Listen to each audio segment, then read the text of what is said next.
it's been a while. I've been doing meditation, and it started out very differently because I was not much of a believer like when I was in college. I graduated in 2014, and then my health suffered from uh, many diseases. Like first, it started with somatoform, where like my stress was so much that it started taking physical manifestation. Like my started getting pain here, like burning sensation and stuff. So after that, I got myself again. So because of that, I actually had to like after grad, I took a break just to get healthy again, and I listened to Linden method. So that method is like self hypnotizing. It's the start of something where it is like something that puts me at ease, something like that I have got used to, and then it really helped me. I got out of that condition, and then I started doing job in Bombay. And then again, my health got well. I actually got good opportunities. I got masters for Guwahati IIT and Tesco University, and also NID Bangalore and NIF Delhi. But I picked NIF Delhi at that time. I went to NIF, and again, it was not such that I could continue in that path. And again, I lost like 25 kilos of weight in 1 month of time. So, and then for 2 years, I was bedridden. I couldn't complete the master's. I was there till the third semester. And then, like, a doctor told me I have a condition called Wilson disease, which is a liver disease. And it's a genetic disorder where the ceruloplasmin couldn't bind with copper, and the copper is not properly excreted, something like that. And I started medicating on zinc. But somewhere I knew that more of that it was like it was not medicines and stuff. It was also something with uh, like there's something else in the nature, and I couldn't depend myself onto the medications at all. So I started looking for ways. I also went to Mysore. There's an Ayurvedic hospital there, and there they treated me. Again, it was not very helpful. Then eventually, there's this ashram in Guwahati called Umachal Ashram, which is like it's like a Umachal Pahar, they say it. So it's top of that. And that ashram was left like it was abandoned in 2008 or 4. It was closed for a very long time, and it was mostly used by Kamakhya upasas like who come for like all those sadhus who come for upasana. They stay there. And someone told me like this ashram helped another person. So that person through my sister's friend's husband. Like he took me there to that ashram, and first time I started learning yoga. So I learned yogic kriyas, and I then they only allowed me to eat 2 meals a day, and then I started having more energy, and everything got better. I also gained weight after that because of those kriyas. And then first time something it's actually not for the second time something happened when I was doing all those kriyas and doing meditation there. So the Guruji whom I met there, he was from UP. He was also there only for Kamakhya. He just gave me Om Namah Shivaya chanting. So I just did that. It's very basic. No,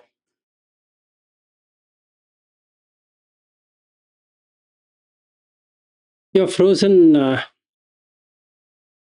Mohan. You're frozen.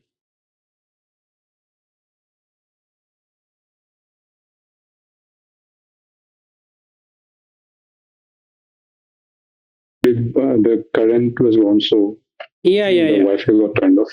Yeah, you Sorry. got frozen. Yeah, So go ahead. yeah, so after doing those kriyas, I got better. Those 2 meals a day was also helping me a lot. Then also, I so when I was back in 2015, I was ill. I was reading Thich Nhat Hanh. And I only few areas like I also learned.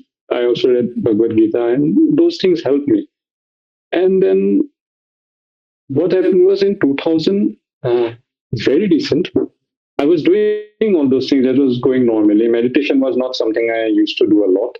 But 2 years back, when I was home, I was again facing like sleeplessness. Again, like I don't know why, but I couldn't sleep. So then, where it came from, I don't know. I thought like I'll just do um, uh, like mantra japa. And I just randomly took like Hare Ram, that Hare Krishna, that thing, and just I started uh, like chanting.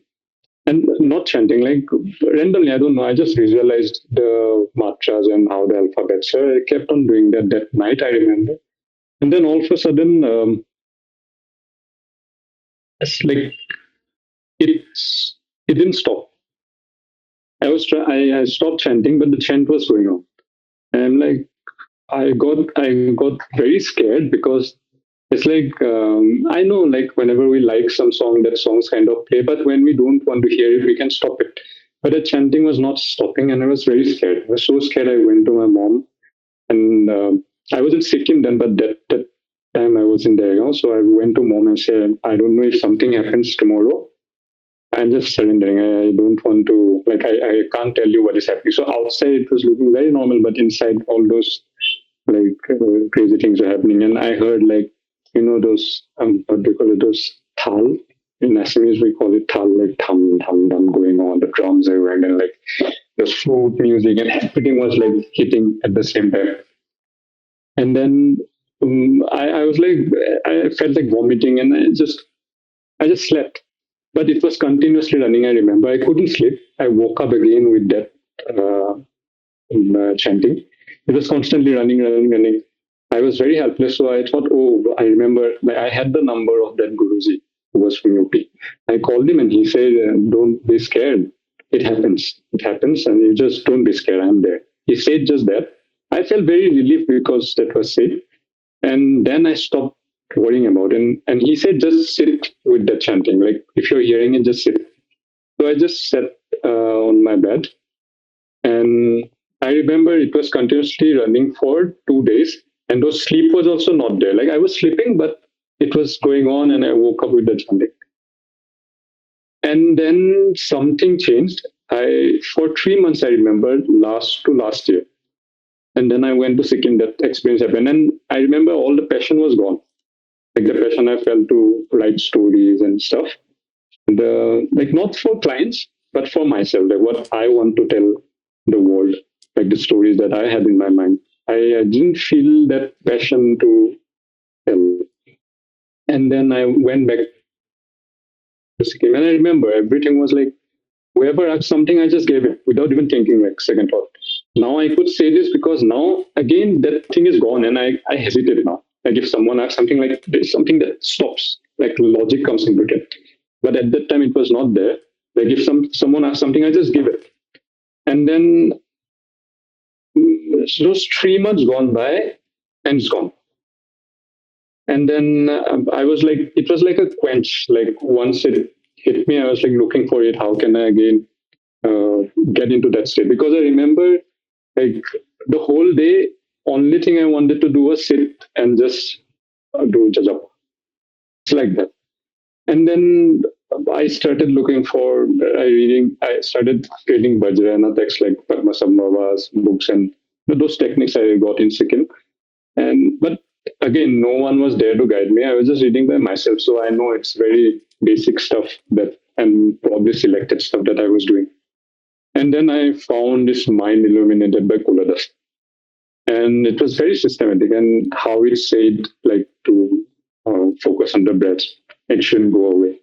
So because I was doing the kriyas, the kriya also already had a Anulom Vilom Kriya where I have to go from 100 to 1, and in every 5 breaths, I have to do full breath.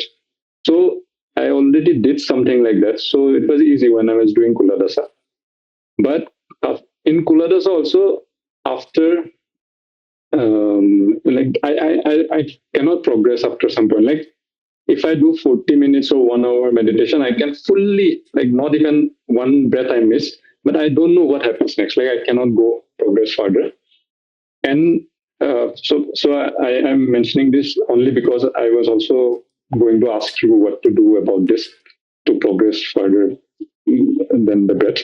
And also that this point that now what happens is there are three stories that I wrote, and I wanted to tell the world about it.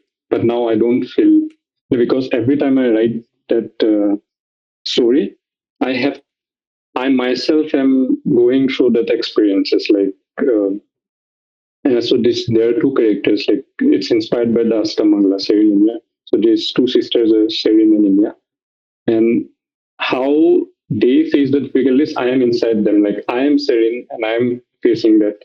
So that thing, like whenever I try to do, I feel like I am very attached to it. So I was just asking that, like, how can I not be attached with it and write complete the story? Or again, this necessity, right now, I somewhere like those passion is also there. This passion is also there. A part of me is telling like I should tell the story, and a part of me is saying what's the new, what will happen anyway. Like, oh, there are so many stories out there. So both. So I just thought you could like help me with some way on it. See, the first thing is that, yeah, good to hear to all your experience. Very nice. This happens. In fact, it's called japa and ajapa. So let's say you start with Hare Rama, Hare Krishna, like that. You keep on reciting. First turn 108 times. Then it will start reciting automatically. Then the middle one is 1008 times. And the very intense one is 100,008 times, like 1 lakh 8 times. Any mantra. If you do that, then you get into japa. Once you get into japa, you will have an ajapa. Meaning, ajapa means it will do the recitation on its own. You don't have to recite. And at that time, you'll have a lot of energy movements in the body. So you might get fearful of those energy movements, but there's nothing to fear. In fact, it will remove any kind of bodily hindrances, or rather any energies which are stuck up. It will help you to get relief from that. So there's nothing wrong with it. It's a very good practice to have. The first thing. Now, second thing is about Chuladassa's Mind Illuminated. This is a very good one. You should um, develop all the 10 steps indicated there. If you are only 1 to 3 of the step, you're just in the initial portion of it. I think you should do 4, 5, 6 at least. But I don't understand the way he's saying that about the dullness. I don't get it in my mind. Like there is no dullness. I'm already. No, no, no, no, I'm no, no, no. The dullness here is that the mind sleeps. It loses the momentum of watching whatever you're watching. Let's say there are two kinds of awareness. One awareness is the body awareness. Like if you have heard about Vipassana of Goenka, there the main thing is on sensations, bodily sensations. So you are becoming aware of that sensation. So let's say I do a 10-day retreat, for 3 days or 3.5 days, I will look at the breath here at this place. And on the fourth day, I will start doing the Vipassana, starting from here, scan the whole body, keep on doing it all the time. Okay? It's something like that. So you are not allowing the mind not to watch the sensation. So that also has limitation. It's not what Buddha has spoken about, but it's a very good thing to do. For those people who don't know what is meditation, Goenka technique or the Ubakin technique or the Burmese technique is a pretty strong one, good one. Mhm. Okay. Now there you're getting two kind of awareness. One is the awareness of that body sensation, and two, you're getting peripheral awareness. Periphery awareness is outside awareness. So the dullness is removed. If you watch breath only Mhm. as a case, it turns itself into mental sluggishness because there's nothing to be done. So it goes in sleep mode, or it'll get into what Culadassa calls it as dullness, subtle dullness. There is two kind of dullness. One is a very obvious dullness where you feel sluggish in the body.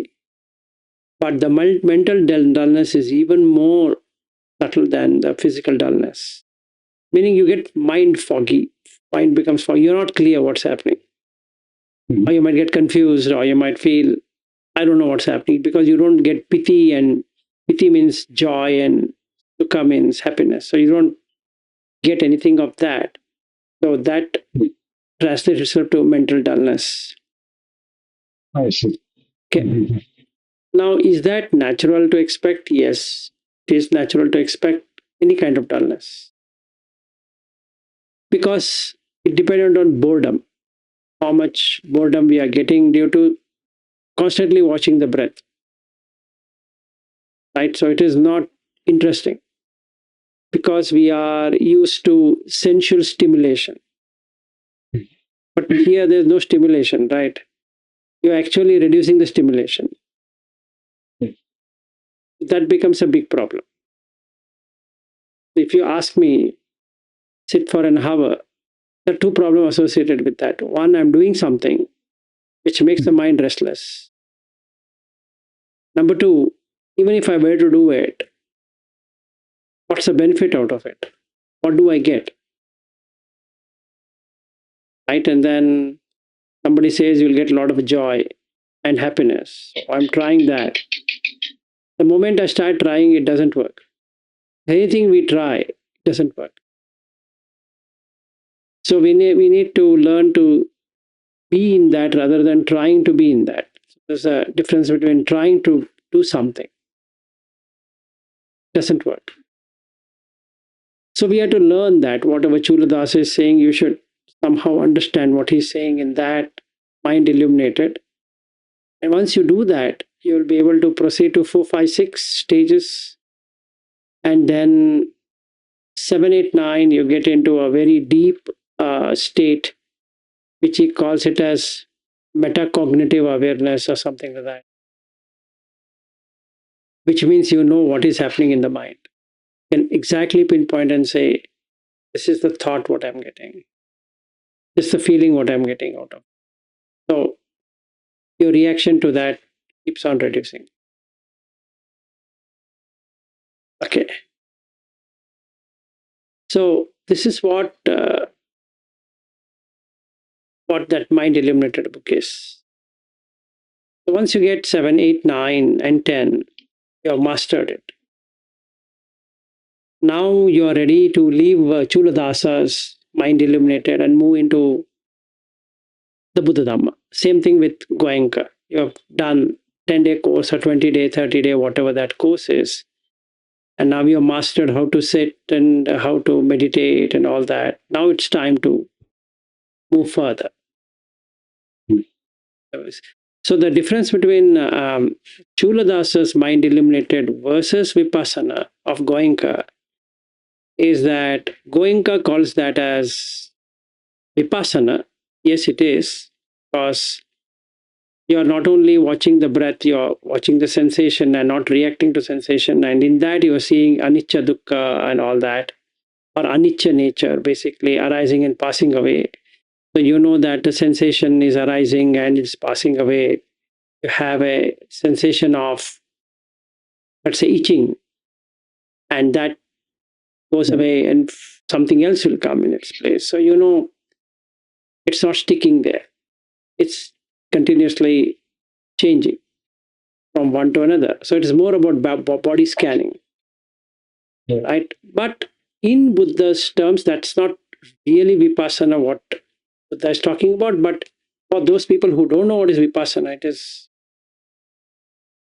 it's pretty decent to do so. So it is good. It has its own advantages of doing it. Absolutely must for everyone who have never experienced anything called as meditation. It would be very nice in that way.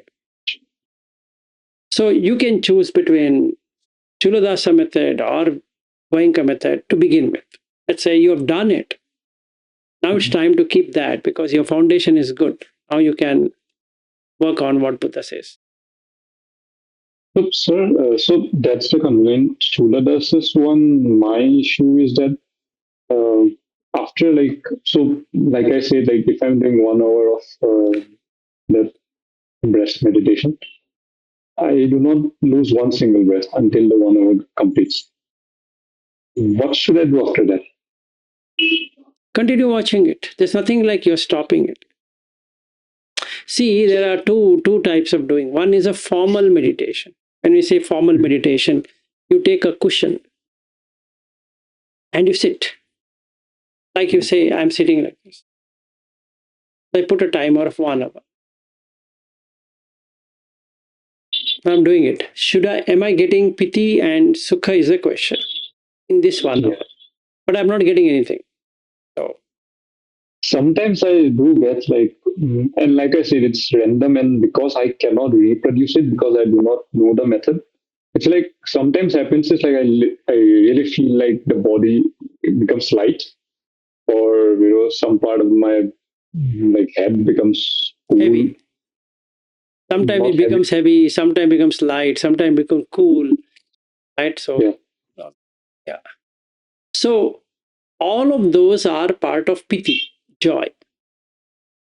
Okay. There will be body movement, there will be twitching, then there would be energy movement in the spine.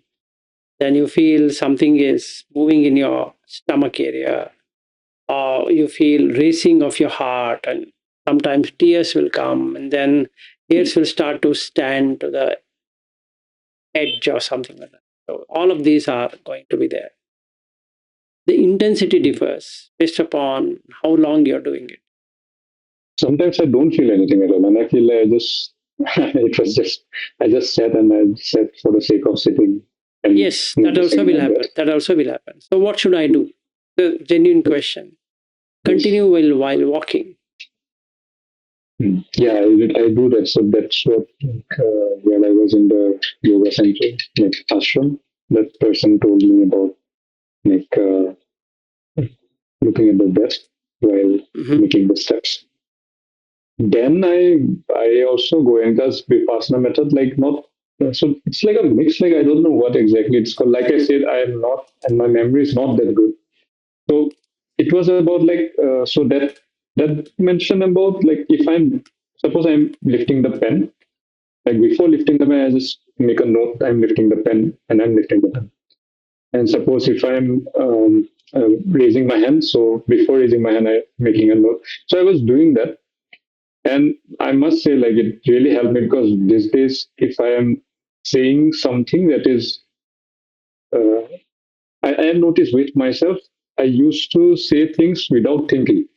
Now, that stop is there, that stopping happens, and I don't say because I'm making a note, and I realize, oh, this is not something I should say.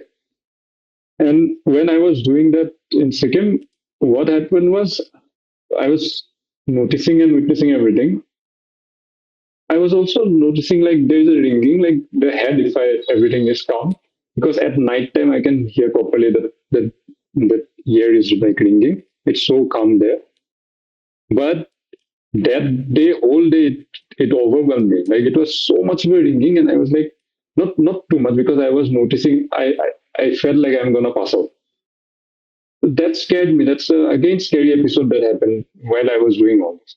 I don't know. Do you like think there's this is bad or what? what is this like? No, nothing is bad. All these are experiences, and we need to see the experiences and let it go. And even this Culadassa method, one day I was reading morning I used to do like 1 hour. And what happened was I became so relaxed. Now my body wants to sleep. And I was trying to wake up and I couldn't wake up. And I remember I was getting whenever so this happens maybe because of my health condition that I it's very similar to sleep apnea. Like I feel like passing out when I sleep. So that morning when I was doing that, and all of a sudden I felt I was so relaxed. Now I couldn't open my eyes, and I am trying to stay awake, but my body is not waking up. So that That happened happens. very recently. That Okay. happens. You just have to accept all the experiences and let it go. You should enjoy the experience. No matter what comes, you will feel body breaking away. You will see you're just particles. You'll feel that there's nothing in this world, etc., etc. You should just look at it, acknowledge it, and let it go. Basically, surrendering to it. You just accept. The thing is that we might not accept. You have to accept. Yeah, these things are happening. You don't get attached. Just, just like you're watching a TV show. You're liking something. What is coming on the TV is fine. You're not liking something which is not coming on the TV is also fine because you can't do anything with the TV, right? Or Yeah. we'll take an example. Let's say you're watching some YouTube, some interview. There would be something which you'll agree with what he says. There's something which you don't agree with what he says. Agreeing with what he says, and if you attach to it, becomes raga. And if I don't acknowledge and I don't agree with it, become dvesha. And that interview itself is moha. Right? So I need to watch it like just something is coming on the screen and going away. Whichever, now I'm talking to you, our talks are going away. We started something like 4:55, now we're 5:22. So all our thing is coming and going. Yes, we need to acknowledge that started. Everything, our body actions, our ideas, or whatever we're expressing is coming and going away. That's a fact. So even if I were to attach to that experience, it doesn't stay. It has already gone. So I'm just taking a snapshot of something and keeping it for myself and think that is a very good thing. But it's gone. Yeah. I understand. So for this, what would you suggest? Like the story writing thing? It's good thing. See, you should do it. Like when I was talking to you the other day, I think we spoke on Wednesday, is that you should take that. Meaning you disconnect yourself from that. You should put your see because that is what you're doing for your living. So it's like I'm going to work. So whatever I'm capable of doing, I should put my whole life to it and work and just come back. Like if I were a surgeon, Mm. I'm just taking care of patients who are coming there and doing what I'm supposed to. But I will make sure that they feel happy. So shouldn't really matter to me, right? I can't say no, I'm in Dhamma, so I can't be a surgeon. That has got nothing to do with it. In fact, I can do it much easier because I'm not attached to it. Earlier, I was attached to being a surgeon. Now I'm not attached. I have a detached attachment. It's detached, but I'm attached to just the skill what I have. Right? I have a particular skill. In my case, I am doing my thing is on technology. So the company where I'm working, they have hired me as a consultant for a particular methodology implementation in their organization. And they're happy with what I'm doing. So shouldn't I work? Yeah, that has got nothing to do with what you are doing as them. Shouldn't I be working with passion. Yes, I should be working with passion. Shouldn't I be very honest and ethical and all of that in work? Yes, I should be doing that. That doesn't mean that if I am into this, I shouldn't be doing anything of that at all. Nowhere it says. In fact, you see, some ajiva, right livelihood. You're not doing anything that is damaging to you or to others. You're not in trade or commerce or something which is detrimental to you or to others. Fine. And also, what another issue is happening in my work field is it was not before; it's very recent. So, like white lies. Like suppose somebody has put their work and somebody has done the job, but if I'm personally like so it pops out like everybody is complimenting about it, but I know not everyone is actually complimenting from their heart. And I, because I never compliment stuff which I never acknowledge from my heart, so I cannot put white lies now. I cannot directly say lie that oh it looks really good or something like that. So like it gets difficult. Like they feel like I'm not social, and something has happened to Kelly. So my work name is Kelly, and they say, "Hey, something has happened to him. Like, why are you not social these days?" Like this kind of things that comes up, and like if I'm not feeling like just for the sake of them feeling good, is it like okay to say, "Oh no, it's really good, it's wonderful." That's So it's fine. See, like I said, whatever experience, just accept, watch it, and let it go. On job or this or meditation or whatever it is, it can be anything. We need to see, acknowledge, let it go. That's the simplest way to proceed, and then we can go further. yeah. Okay, if we want to do some right now, that will go in multiple directions. We'll keep on talking and doing a lot of things. Instead, we should only do this. So, coming on to the Buddha Dhamma is that first I will maintain my morality in such a way that I can remove the 10 immoral deeds. That's the first beginning point. If I do that, breath watching becomes second to the nature. That's all. I need to do that Mm. much. Nothing that I need to sit in a formal meditation and all that. Mm. The five hindrances, I observe the five hindrances and come up with a strategy on how should I remove five hindrances. Each person has their own way. So we can discuss it out mutually and see what works for you or what has worked for me, or we both can practice together, whichever way it flows. Then basically you will see that you don't have to put effort in watching the breath. It becomes a automatic thing. You're not doing anything to watch the breath. And not only that, you will be able to go deeper into your mental state and see what is happening. And then you're coming into vipassana. At that time, it would be interesting. Like, should I watch the body as five elements? Or should I see this as six senses? Or should I see it as a kanda, just a heap of something? Or should I see it as arising and passing away? Or should I see it as dukkha? Or should I see it as not self, anatta, or whatever combination thereof? Then, how do I understand dependent origination? What is dependent on what? If this comes, and then what happens? Like that. And then I can see I'm growing as a sotapanna or a sakadagami or an anagami or an arhat. So now I've come into the stream.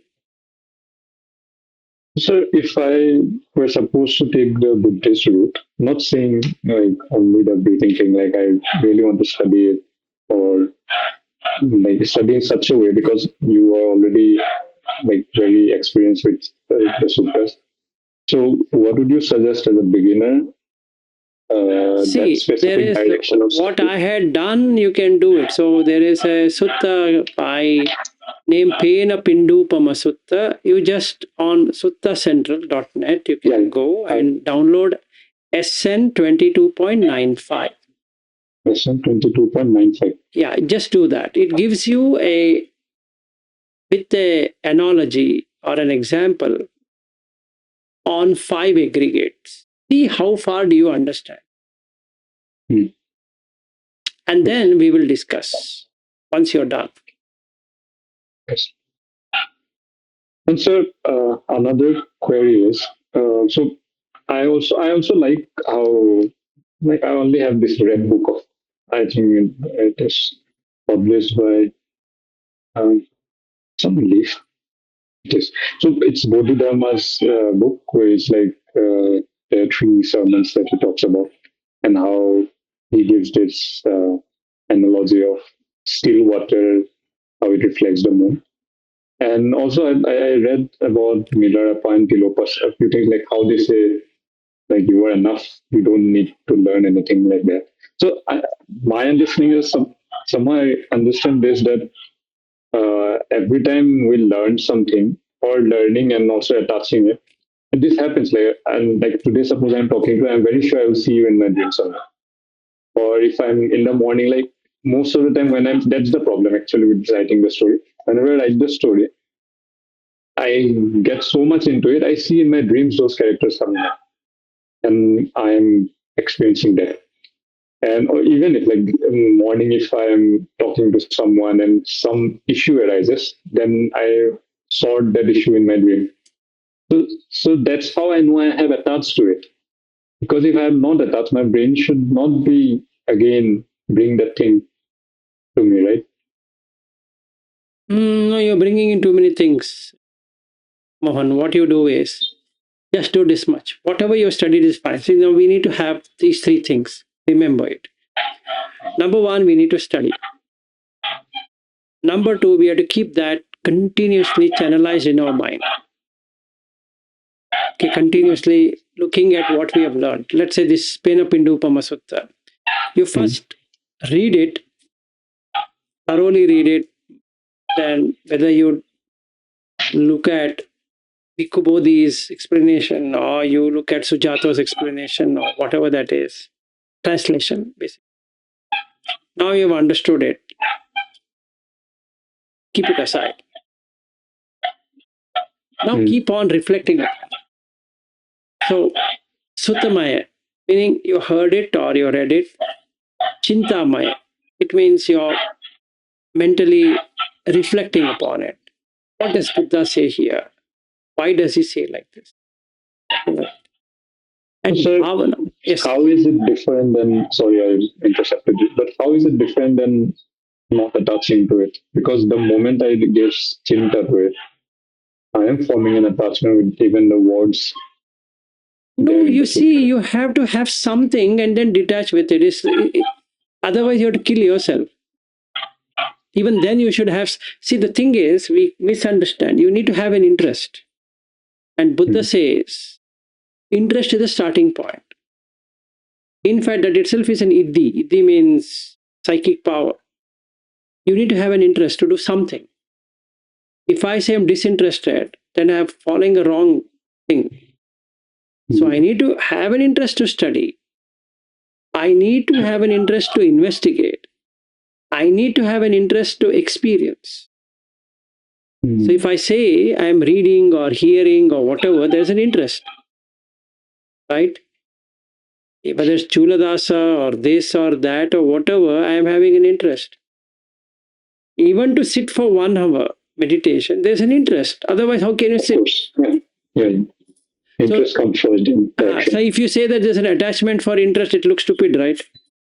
Yeah, that's why I was saying like how by not touching it, we are still No, no. like reading. Thing about attachment is once I do it very well, believing that it is going to continuously be the way I like it is an attachment. Mm. So let's say After sitting for 1 hour today, I got a very nice feeling. I got it now. Thank you, sir. Yeah. Now I want it back. I got it now. That is attachment. Yeah, having an interest is not an attachment. Craving for it. Yeah, because that attachment, sorry, that experience, I'm craving for it. That's why, like when I sit in the meditation, my mind is not empty because the craving, the thought arises. Exactly. So I can't proceed further because I'm craving for that experience back. Thank you, sir. This is very helpful, sir. So I will have interest. So I'll do that. I'll see what's happening. So I will experiment. That state is chintamaya. Chinta means to think. Basically, you're experimenting and seeing, oh, you know what, let me try it out. The trying out is the mental state.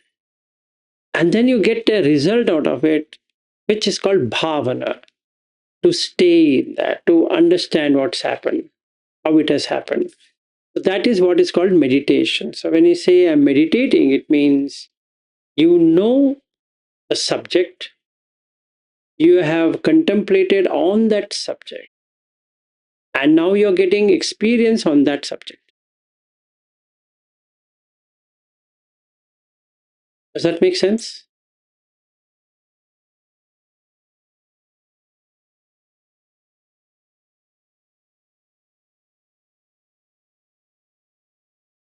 Hello.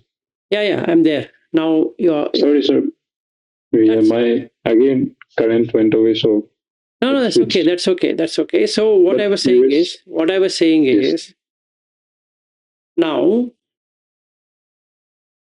when I do this way, when I know the subject, when I contemplate the subject, I get experience of that subject, right? And that becomes a living experience because I have understood how it works. So that one I need to have. Yes. So let's take example, Vipassana of Goenka. Example, okay? First, I need to know the technique. So I need to clear up my mind and get into the act of understanding what Goenka is saying. He will say, first 3.5 days, watch the breath at your nostril. Okay. Every 1 hour, we'll take a break and then again we sit and we do for from 4:30 onwards till night 7:30. Yes. Okay. Do. Then he says, from the fourth day, we'll give you Vipassana and we will do it for the next few days till the end of the course. Okay, done. Now, what should I do after that? Now I have learned this technique. I need to see what that technique is, why it works, why it doesn't work. Let's say I come home, it doesn't work. Only in the retreat it works. Why? This is what my chintama. Then I get the experience, my own experience, that why it works and why it doesn't work. Bhavana. Yes. Okay, so this is what I learned. I do the same thing with Culadassa. Okay, he says, first stage, second stage, third stage.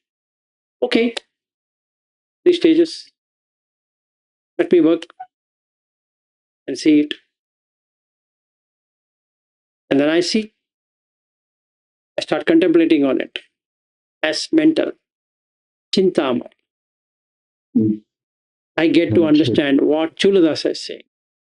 Wherever I don't understand, I'll ask a friend, oh, you know what? Have you gone through Culadassa? Yes. He says here like this. Have you experienced this? Yes, my friend, I've experienced this. So how do you follow it? So That friend will say, this is how I did and this is what you get. Okay, thank you. Let me go back and do it. Let me think it over. Then I put all of this into practice, which is bhavanamaya. It's called meditation. Now I really put it in action. So I heard the theory, I contemplated that theory, and I implemented the theory, or I understood that I came to know of the concept. Let's put it this way. Came to know of the concept. Then I evaluated the concept. Then I implemented it. And verify it. What if I'm following Goenka's technique? What is the result I should get? He says dhara pravaha or the free flow. Okay, am I getting it? That means tick. Good. Then bhanga has to happen. Okay, it's happened. Nice. That's all you can expect in this technique. Okay, good. Happened. So now you're seeing anitya nature. Yes, I'm seeing anitya nature. Excellent. Then you're seeing whatever he calls sankhara from the body. You're getting some weird sensations and all that. Yeah, you're getting it. Yes, I'm getting it. Okay, great. It might not fit into the Buddha's explanation, but whatever technique I am using, it's giving me fruit or not. Yes, it is. That's all what I'm interested. That's working. Having got confidence that whether I take Goenka technique or I take Culadassa, the initial foundation is good. Now I move on into what Buddha wants me to achieve. Yeah. Without hating Goenka technique, without hating Culadassa, without commenting that whether it's the right thing to do or wrong thing to do or getting myself confused with that. Yes. It's a tool. How does it matter? In fact, the whole Buddha Dhamma itself is a tool. It's a tool to get out of suffering. Use it like a tool. Right? It's a tool. We don't have to get attached with the tool, like what Buddha says. It's my thing is like a raft to cross the river. Do you put it on your back and walk along with it? No. You have to let it go. In the same way, I have to let go of Goenka technique because that's just a tool.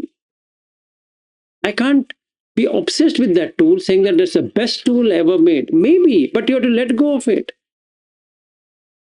Otherwise, it is an attachment. The tool I should be interested in. I've implemented it. It works. That's it. Over. No attachment. No attachment to Goenka or Culadassa or to this or to that. Just you're getting knowledge. I got wisdom. Oh, this is what is meant by body scanning. This is what is meant by seeing the kalapas or whatever they call that. And this is what it means. Okay, I got it. Excellent. Now I'm clear. That's it. Over. Thank you. Sure. So I do this. After doing that, what I should do? Now I come to the Buddha Dhamma. This is preamble. Just a curtain raiser. Whatever we did in Culadassa or with the Goenka technique or whatever. That's just a curtain raiser of what you can expect once you get going. It's just like some coffee shops before you start your journey, and then can pick up some biscuits and something to on the journey. But that's not all what it is. It's just a starting point of the journey. It's not the journey itself. It's not the destination. It's just a means to an end and not by end itself. Right? So that's exactly what I'm supposed to be doing. Now I've done that. Excellent. What next? Go on to this. Now do the same thing. I've understood. I'm trying to understand this Pena Pindupama Sutta. He talks about 5 aggregates. What is that? Let me understand. Then you talk to your spiritual friend, saying that I have understood this in this way. What do you think I have understood? Is it correct I have understood? Have I misunderstood? I have wrongly understood? Hmm. Or whatever combination thereof. And then that friend will say, you have understood it correctly. Now you think it over on that continuously, all the time. Think it over.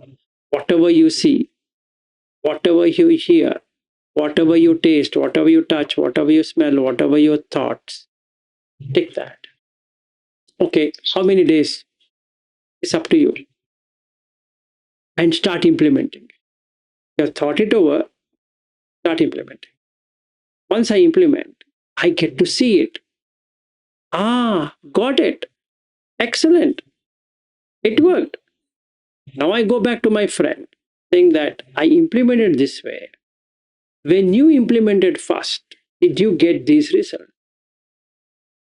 And if he says yes, wow, that's exactly what I've got. So congratulations, you are a Sotapanna now because you have exactly done what Buddha said. So the same methods that like Culadassa explained in his book, which sutta of Buddhism can we find that? Like Which where one? it is like the methods, like the 10 No, no, like no, no, stages no, that no, no, no. He has not done like that. it is not. He has chosen from many things. He has taken something from Mahayana. Okay. Okay, so he also says that in Mm. that book itself. He says, I've taken this from this. He has taken from Theravada also, like Mhm. Satipatthana, sorry, Anapana Sati Sutta, he has taken from there. And then Oh. he has taken Vasubandhu's Yogachara. Many of what you see, the 10 steps are from Yogachara system. Unless you know Yogachara system, it makes no sense for you to understand. And he has a tremendous experience of it because he put his entire life into it. I don't think so. You and I will be Mm. able to do as much as Culadassa has done. I will not do all of that. I will just take that whole thing and try to implement it and see how fast I get there, Mm. rather than worrying over from where did he get it, from which sutta he got it, and whether it is relevant or irrelevant. It doesn't matter to me. And because he also shows a Thanka chart of how the elephant, monkey, and because I That just is want from to the know which. Tibetan. That is from the Tibetan. That's why I'm Is telling it like you. Yeah, yeah. As I'm just telling you, don't get because caught it's up in very this. okay.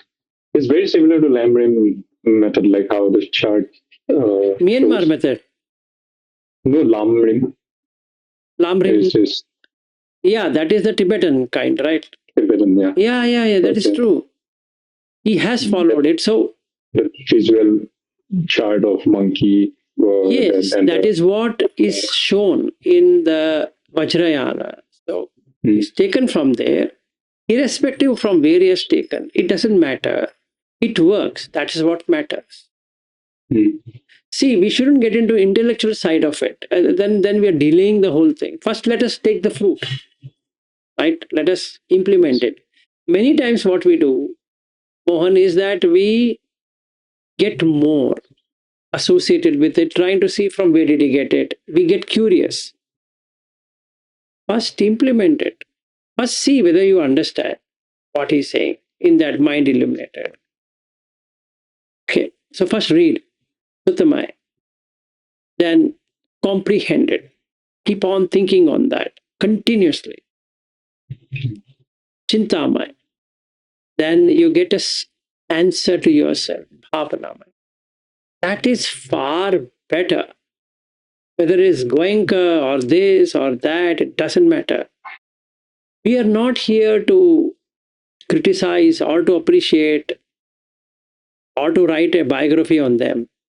We are here to relieve our suffering. And that's it. They have shown the way. Let's take that. Rather than worrying over trivial things. no, So, I mentioned only so that no, no, no, no. I because understand like I it. said, I'm stuck. I know why you're So stuck is that you are becoming more intellectualized. Don't do that. After 1 hour, what you should do? Do the same thing while walking. do the See, same thing while walking. Yeah. while walking. Mm. Try out in all the postures, sitting, standing, walking, sleeping, 4 postures, and make it an extensive ride for the whole day, irrespective of whatever you're doing, irrespective of you're writing the story or you're doing this, you're doing that, whatever, as a profession or as passion, whatever you have, just do that. You'll see a drastic change in your personality, in your methodology, in your psyche, the mental state. It'll change. And then you know that it has worked. Now, once you come to a good state where you have experienced all that, what they say, let it go. Start on Buddhadam, like what I said on Pena Pindupama. So don't do this before you complete that, or you're done with it. You say, yeah, I did a whatever I could do on Culadassa or on whatever it is. Now it's time to move on. Then it's fine. Don't mix and match things. It'll never work. I tried this thing that you have said, like while so my work like usually have like drawing and then painting it. Well, I have seen like but like what you have said, like I try to again go to the breath even while bathing also, or like even not while eating but while bathing and doing other things. But what I noticed about me is that I cannot focus on two things at the same time. Like if I'm No. You shouldn't focus 2 things at the same time. Now, when you're bathing, you witness the sensation coming and going, and the breath will go to the background.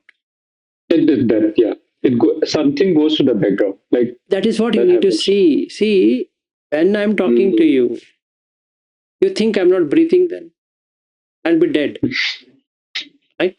When you're Yeah. talking to me, you think you're not breathing, but it is very subtle. And then you don't have to watch the breath, it's gone into the background.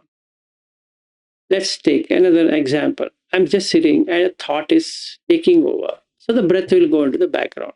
If the breath is in the foreground, the thought will disappear. So if I don't want to get involved in anything, I should keep on watching the breath.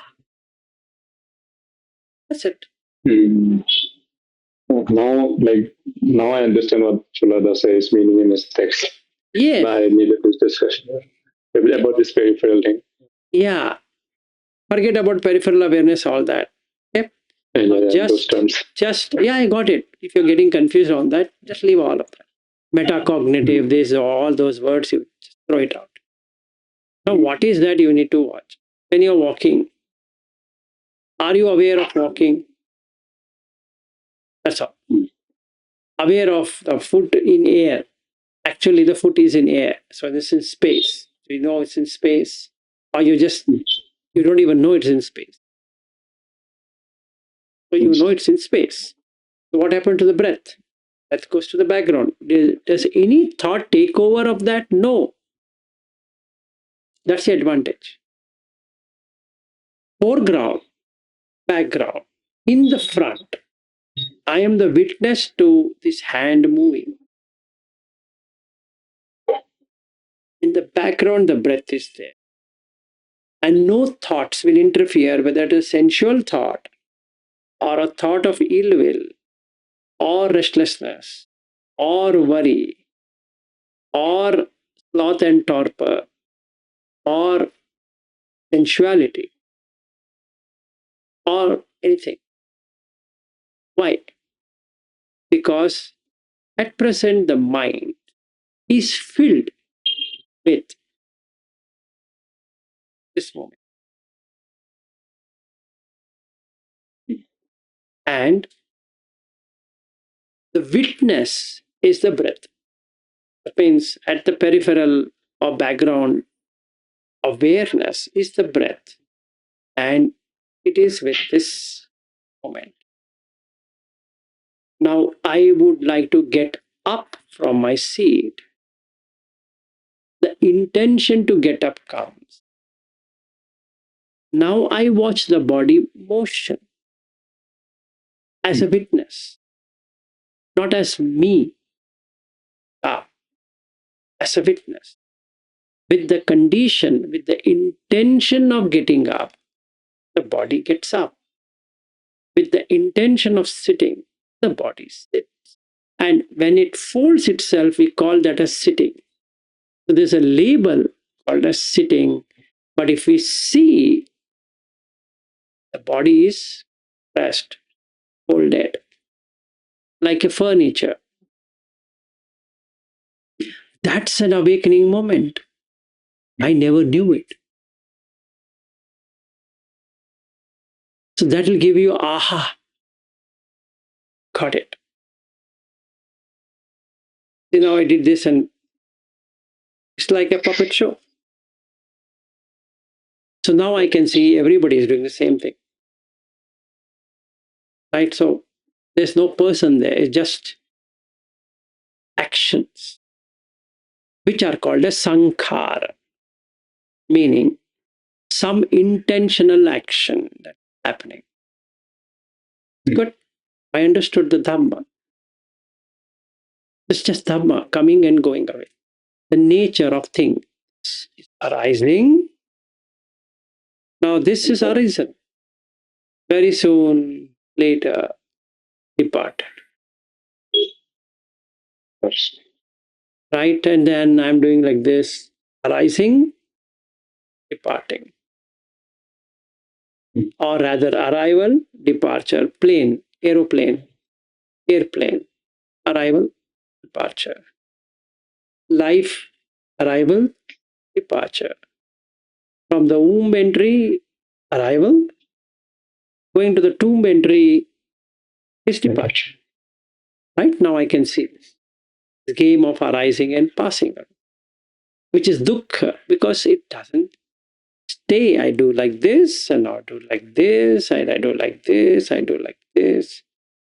And it goes in this, and this, and this, and this. So this all are actions performed by the chitta, mind, using the body. That's it. It's just like a cartoon person standing on a crossroad, wearing a mask and so many things, and he is showing some dramatizing tricks. That's all what you see. So you're liberated of any person sitting in there as real. That becomes vipassana.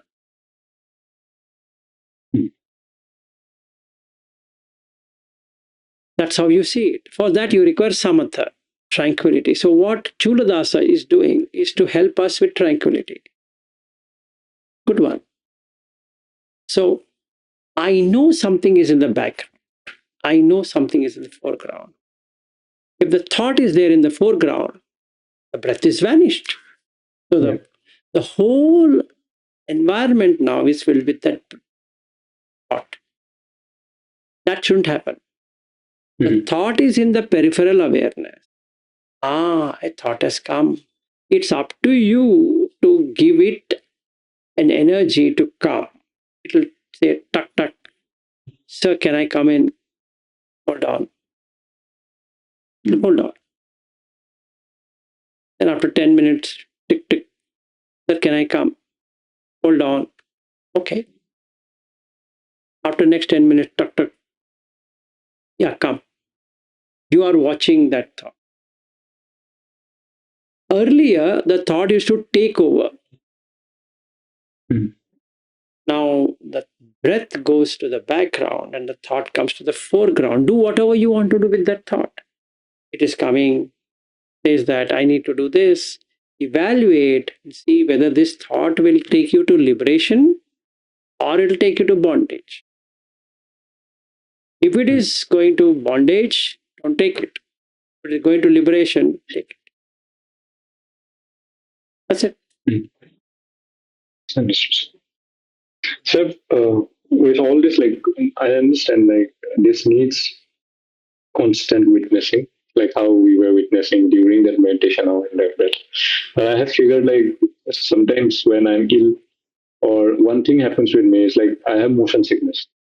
So unless I'm like traveling on a bike or something that is open, if I goes inside and close on, I get like Don't close and I try. eyes. Don't close eyes.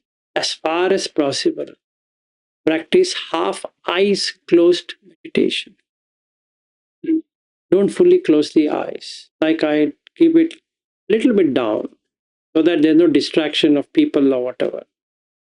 And watch the breath. Okay. Or keep it wide open, but don't see a particular thing. Just be natural. Mm. Yeah, that's a good one. I think I should practice that open eyes one because, yeah.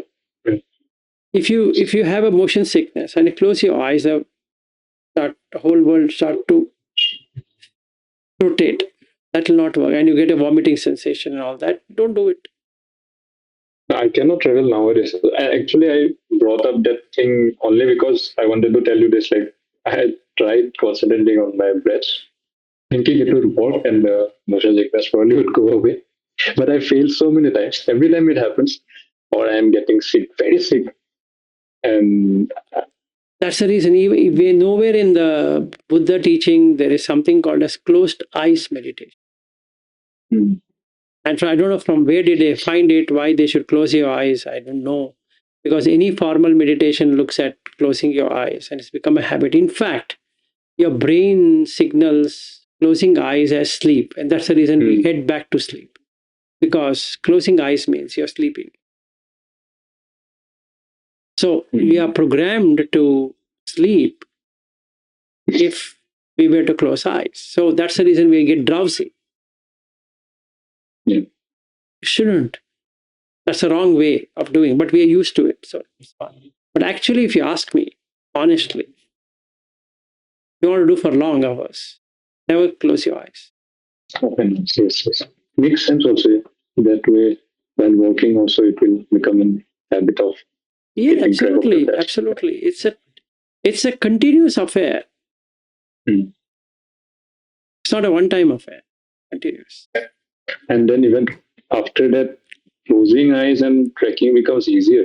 Like if while opening, I'm practicing that. Exactly. If I'm just, if I were to show demo,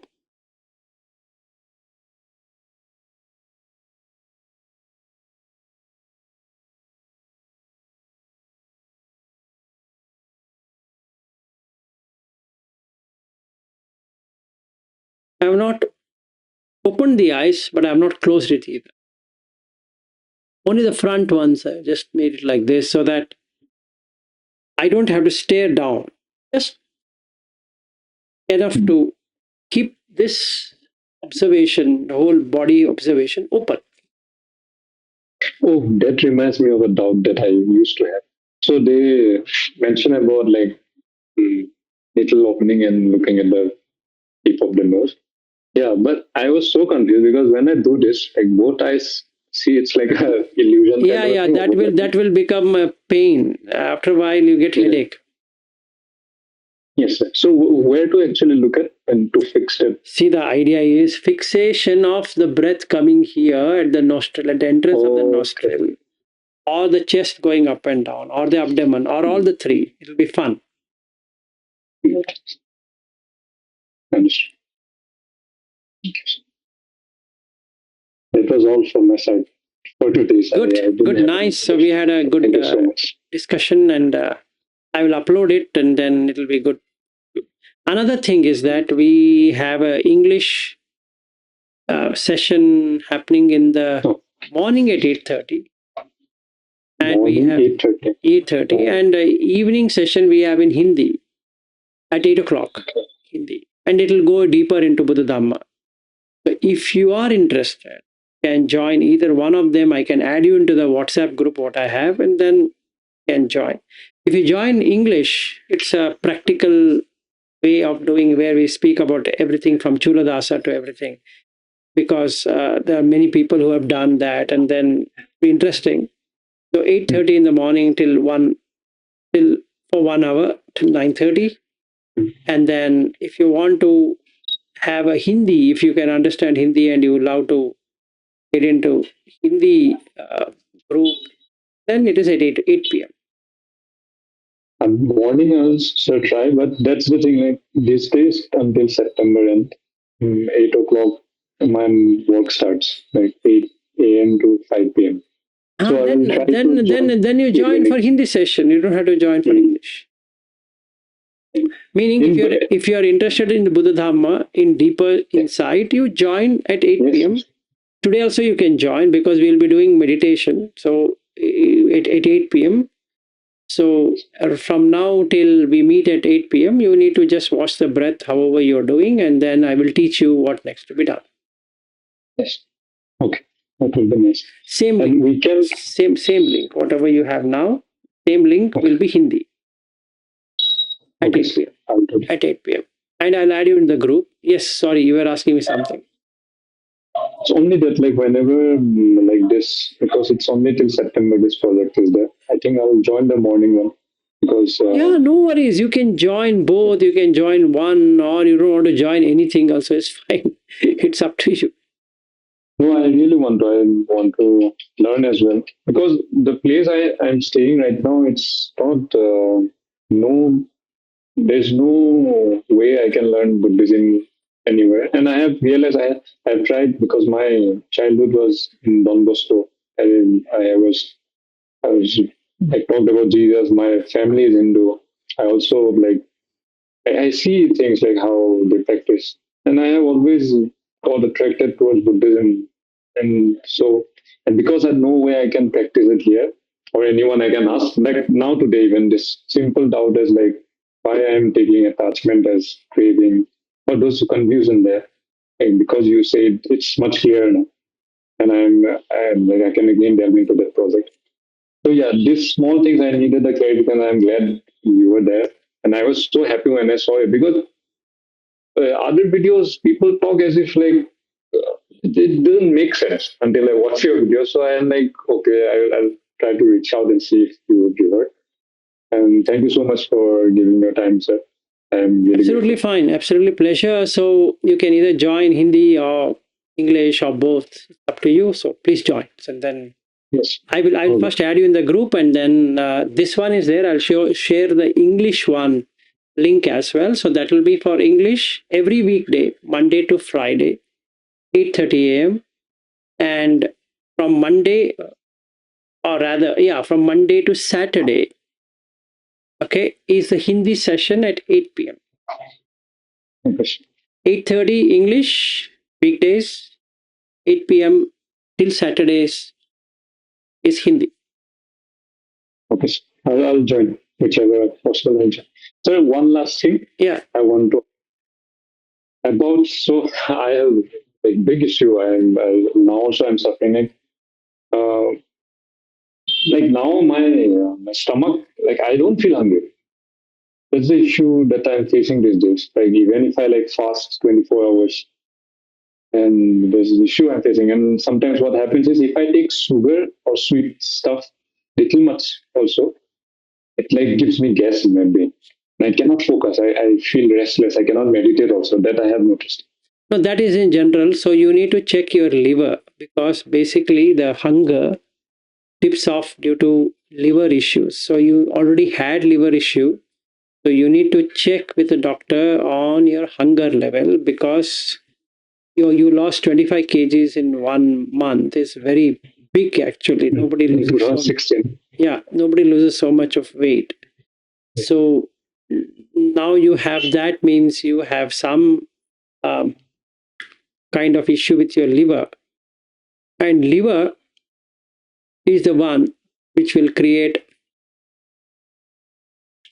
ready for eating. Sometimes what happens, meditation also reduces eating. It's a general thing, but medical condition also will reduce it. So you need to first check that you are not getting hungry even after 24 hours is a medical condition, not a meditation condition. Yeah. In general, when you start meditation in a proper way, you will have hunger craving gone.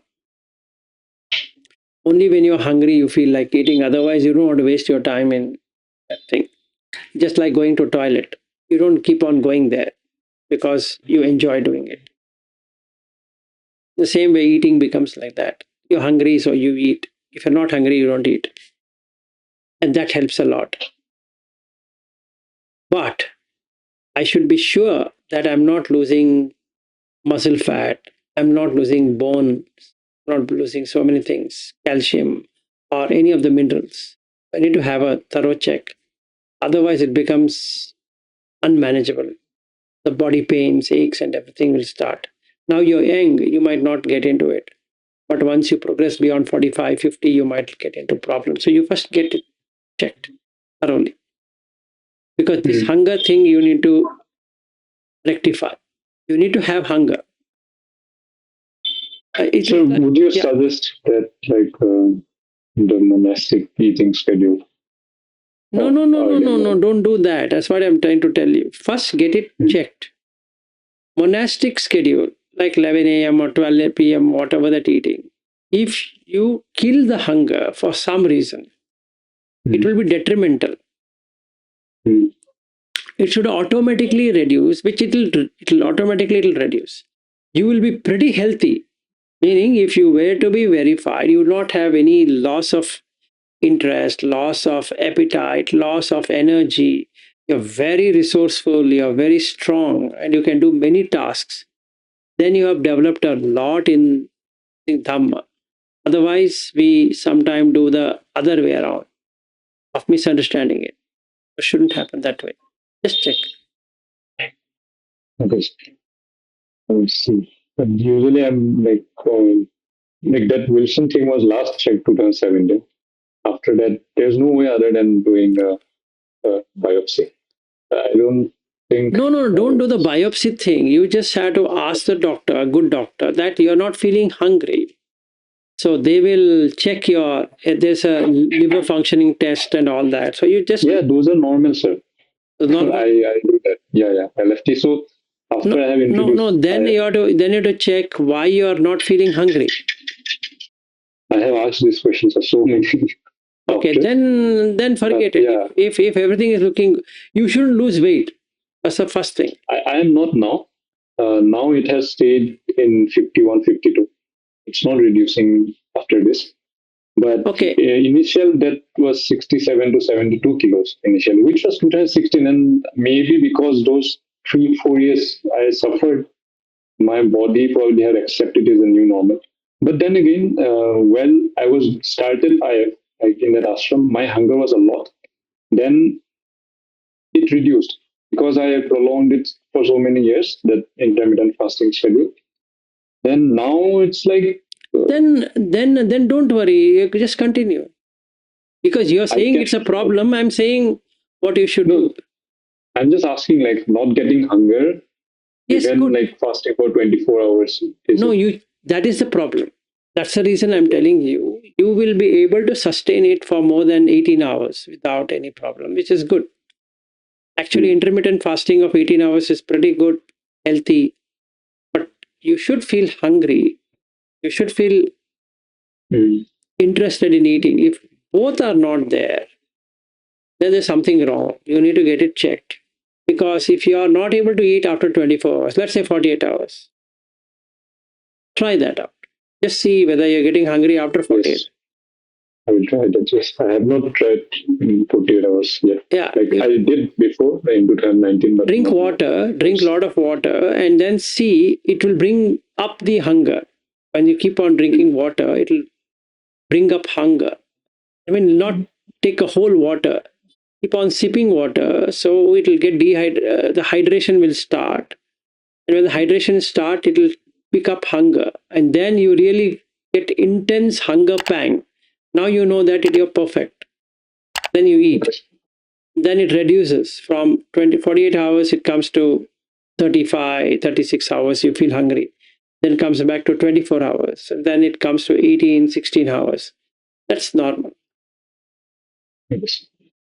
I'll try. Thank you, Lisa. Sure. All right. That was all. Thank you so much for your time. So it's more same here. It has been pleasure, and you can join at 8 p.m. today, and then I'll send you the English one also, and I'll add you in the WhatsApp group.